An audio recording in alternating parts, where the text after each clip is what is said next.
البطل المصري فادي بكري طبيعي ولا بياخد استرويد؟ فادي بكري بطل مصري معروف بشكل جسمه الخرافي وجيناته الرهيبة وكمان عقليته المحترفة. وفي اخر الفيديو ده جبت لك فادي بكري لما اتسأل عن الهرمونات قال ايه. فادي بكري ابتدى الجيم من 2015، بدأ يتمرن ويظهر على جسمه تعب التمرين اللي هو بيتمرنه، وبصراحة وصل لمستوى كويس جدا. وبعد السنة دي ابتدى يفكر في البطولات، وبالفعل نزل اول بطولة ليه 2016 وابتدى يفكر في الهرمونات. صراحة فادي بكري تفكيره تفكير محترف مش مجرد لاعب وبس. اكبر دليل على كده انه قال ان هو فعلا اخد سايكل هرمونات، ودي مش حاجه تعيبه او يخاف منها. وفعلا فادي بكري طلع وقال انك لو بتلعب علشان شكل جسمك يبقى حلو وصحتك حلوه فانت خليك طبيعي زي ما انت، ولو هتلعب بطولات فانت مش هتعرف تجاري الناس على المسرح، فانت لازم تاخد كورس استرويد. وده كلام فادي بكري لما اتسال عن الهرمونات. في سايكل من كام لكام؟ انا كنت قبل ما ابتدي استرويد كنت حاجه و80 كيلو، 89 90 في الرينج ده.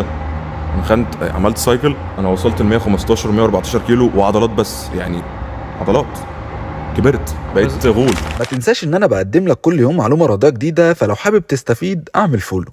حسام منصور طبيعي ولا بيستخدم الاسترويد؟ حسام منصور بطل مصري ومن اشهر الفتنس انفلونسر في العالم العربي، من اكتر الشخصيات المؤثره دلوقتي على الشباب في كمال الاجسام. كمل الفيديو ده للاخر وهتعرف حسام طبيعي ولا لا. جيناته حرفيا خرافيه، دخل الجيم من سن صغير وكل اصحابه جيماويه، فده بالطبع حافز كبير ليه لانهم كانوا بيشجعوه انه يوصل للعالميه. علشان كده دايما بيفضل يتكلم عن دايره الصحاب اللي حواليه. بدا يدرس التغذيه والتمرين اكتر، وده اللي خلى معلوماته كبيره قوي في المجال. ولان العلم اساس اللعبه دي، فوالله عيب تبقى جيماوي ويفوتك كل المعلومات اللي انا بقدمها علشان مش عامل لي فول. حسام منصور كان بيظهر في فترات من السنه وكانت فورمته ما بتكونش احسن حاجه، ويجي في اقل من شهرين ثلاثه تلاقي فورمه خرافيه وما حصلتش، وده اللي خلى الناس تشك انه مش طبيعي. دخل كذا بطوله في مصر وكان بيكسر المسرح لحد ما اتجه للبطولات بره مصر، وبالفعل سافر دبي، وده علشان يشارك في بطوله WNBF للطبيعيين، ودي اللي بيشترك فيها لازم يكون طبيعي 100%. فعلا بيتعمل لهم تحليل شامل، وده اللي يرجح كفه حسام منصور ويخلينا اقول عليه طبيعي وما بيستخدمش استرويد. انت كمان ما تنساش تعرفنا رأيك، هل حسام منصور طبيعي ولا بيستخدم استرويد؟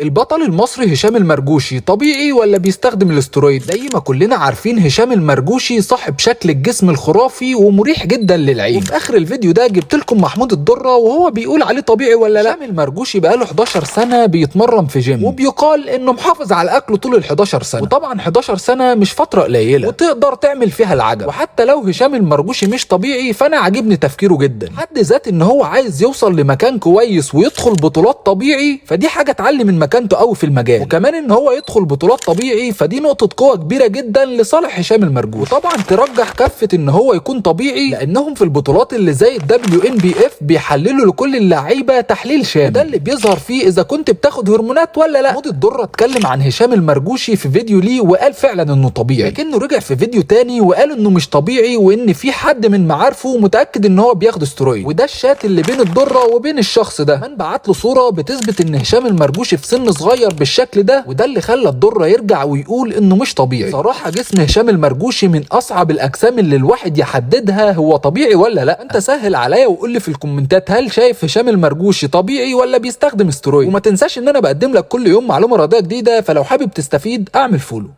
انفورما طبيعي ولا بيستخدم الاسترويد؟ انفورما بطل مصري اسمه الحقيقي حسين السيد، جيناته حرفيا مرعبه. وفي اخر الفيديو ده جبت لك انفورما لما اتسال عن الهرمونات قال ايه. بدا حياته بيلعب كوره وكان حلم حياته انه يوصل للعالميه، بطل كوره واتجه لكمال الاجسام، وبصراحه ما كانش زيه زي اي حد دخل الجيم. بدا يدرس ويعمل سيرشات ويثقف نفسه من الناحيه الرياضيه لحد ما وصل للمايند سيت اللي هو عليها دلوقتي. وبالفعل بدا يقدم كونتنت على السوشيال ميديا وعجب الناس، مع انها دي حاجه مش سهله زي ما اغلب الناس فاكره، لانك علشان تقول جمله واحده لازم تكون عارف مدى صحتها، لانها بتوصل لناس كتير جدا. علشان كده والله عيب تبقى جيماوي ويفوتك كل المعلومات دي علشان مش عامل لي فول. انفورما اتحب واتشهر في العالم العربي كله، وبدات الناس تستنى فيديوهات. كان نفسه يوصل للعالميه في الكوره لكنه وصلها في كمال الاجسام. بدا فعلا يتمرن ويظهر على جسمه تعب التمرين، وعلى غير المعتاد كان جسمه بيتطور جامد قوي، ده طبعا اللي خلى الناس تشك ان هو بيستخدم الهرمونات. حسين انفورما يعتبر طول السنه ملتزم بالتمرين الدايت، والتمرين بتاعه بيكون تمرين ابطال فعلا، وده اللي بيخليه يتطور جامد. دخل بطوله WMBF للطبيعيين في دبي، ودي بترجح كونه طبيعي، ومن وجهه نظري انه ما ظهرش عليه اي علامه من علامات الهرمونات، فانا شايف ان حسين طبيعي. وده كان رد انفورما لما اتسال عن الهرمونات. لك يا كابتن مؤمن انا حاسس ان انفورما بياخد هرمونات بس بيشتغلنا. انا فعلا باخد انا بدات احس برضو انك انا باخد هرمونات. شاب من ريحه الترمبلون وانا قاعد جنبك، عرقك فيه بلدانون. انا فعلا باخد حاجه، صوتك فيه انافاق. كرياتين باخده فوق كده عشان يخلص الموضوع. والله يا جماعه انا يعني انا لو باخد هقول ايه المشكله يعني، ما فيهاش اي عيب يعني. هو أسامة سعيد طبيعي ولا بيستخدم الاسترويد؟ أسامة سعيد بطل مصري من شباب السن الصغير، عمل ضجة كبيرة جدا في مجال الفتنس في مصر وكمان في الوطن العربي. تعالى معايا بالعلم هعرفك في آخر الفيديو ده أسامة سعيد طبيعي ولا لا. اسمه شيك جدا مقارنة بسنه، وكمان إنجازاته كشاب صغير فهو قدر يعملها من بطولات أو شهرة على السوشيال ميديا، وقدر يفيد ناس كتير جدا. جسمه حرفيا مرسوم، عضلة التشيست للباي للتراي والسكس باكس ما شاء الله خريطة. أسامة سعيد في فترة البالك بيكون زايد بطريقة مهولة، فترة الكاتنج بيكون ناشف بطريقة غريبة جدا، وده اللي دفع الناس انها تدخل تسألني يا كوتش هو أسامة سعيد طبيعي ولا لا. والله عيب اكون بقدم لك المعلومات دي كلها وانت لسه مش عامل لي فول. تعالوا نركز على تفاصيل جسمه وكل حاجة بالعلم. اول حاجة وهي حبوب الظهر والوش، ودي اللي بتظهر من اثار الهرمونات، دي مفيش لها اثر لا على وشه ولا على ظهره. تاني حاجة فك الوش والرقبة ما فيهمش اي تغيير من هو عيل صغير. حاجة وهي التسدي او الجاينو اللي بتظهر مع تغيير الهرمونات، ده طبعا ملوش اي اثر على جسم أسامة، وده اللي هيخليني اقول ان أسامة سعيد طبيعي، والطبيعي دايما كسبان. خليفة الزيرو طبيعي ولا بيستخدم الاسترويد؟ خليفة الزيرو اسمه الحقيقي عمرو ممدوح، وجسمه من احسن الاجسام اللي موجوده في مصر دلوقتي. سايب لكم جمله ليه في اخر الفيديو هتغير حياتك حرفيا. مشهور قوي على السوشيال ميديا وبيقدم محتوى قيم جدا ومفيد للشباب. لعب اكتر من لعبه غير كمال الاجسام وحقق فيها نجاحات كبيره جدا، ودي حاجه عجباني انا شخصيا الصراحه. تفاصيل جسمه خرافيه، بدا الرياضه عموما من سن صغير، وده اللي مخلي جسمه متفرتك كده زي ما انت شايف. جسمه فارق عن اي حد بيتمرن في الجيم، وده اللي مخلي الناس على طول بتدخل تسالني يا كوتش هو خليفة زيرو طبيعي ولا لا. بيشتري كل الادوات اللي هو بيحتاجها من ماي فيتنس باج، وده اللي بيسهل عليه التمرين جدا. بالمناسبه تقدر تاخد خصم على الخصومات اللي هم عاملينها على الويب سايت عندهم لما تضيف البرومو كود بتاعي واللي هو فيت 5. فتعالوا بالعلم نحلل عمرو ممدوح طبيعي ولا لا. ما عندوش اي علامه من زياده الهرمونات في جسمه، ملامح وشه وظهره ما شاء الله ما فيهاش اي علامات حبوب، لا تسدي ولا تغير في ملامح وشه. ده اللي هيخليني اقول ان خليفة زيرو طبيعي بشكل مش طبيعي. واسمع من خليفة زيرو اهم نصيحه في حياتك: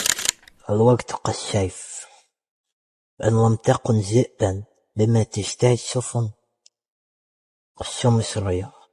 مهند عريبي طبيعي ولا بياخد استرويد؟ مهند عريبي بطل مصري عنده 19 سنة وصاحب شكل جسم مش موجود زيه في مصر إلا القليل. خليك معايا وفي آخر الفيديو ده هقولك مهند عريبي طبيعي ولا لا. مهند عريبي يعتبر ملتزم جدا بالدايت والتمرين طول السنة، وبعرض لكم دلوقتي صور مهند عريبي من هو عنده 13 سنة لحد ما وصل ل 19 سنة. تطور ملحوظ جدا في عضلاته، وبالذات في الفترة من 14 ل 15 سنة. ظهر عليه بعض آثار الهرمونات زي إنه عنده نسبة كبيرة من الجاينو، وده طبعا بيدل ان هرمون الاستروجين فيه خلل، وزائد كمان ان الحبوب اللي في وشه كانت زيادة شوية، ودي كمان بتدل ان الهرمونات مش في مستواها الطبيعي. ما شاء الله كمان بيشيل اوزان محدش طبيعي يشيلها. كل دي علامات بتخليني اقول ان مهند عريبي بيستخدم هرمونات ومش طبيعي، وده طبعا ما يهدرش المجهود اللي هو بيعمله طول السنة، انك لو خدت هرمونات ونمت اكيد عضلاتك مش هتبقى بالشكل ده. ما تنساش تقول لنا رأيك انت كمان، هل شايف مهند عريبي طبيعي ولا مش طبيعي؟ وما تنساش ان انا بقدم لك كل يوم معلومة رياضية جديدة، فلو حابب تستفيد اعمل فولو.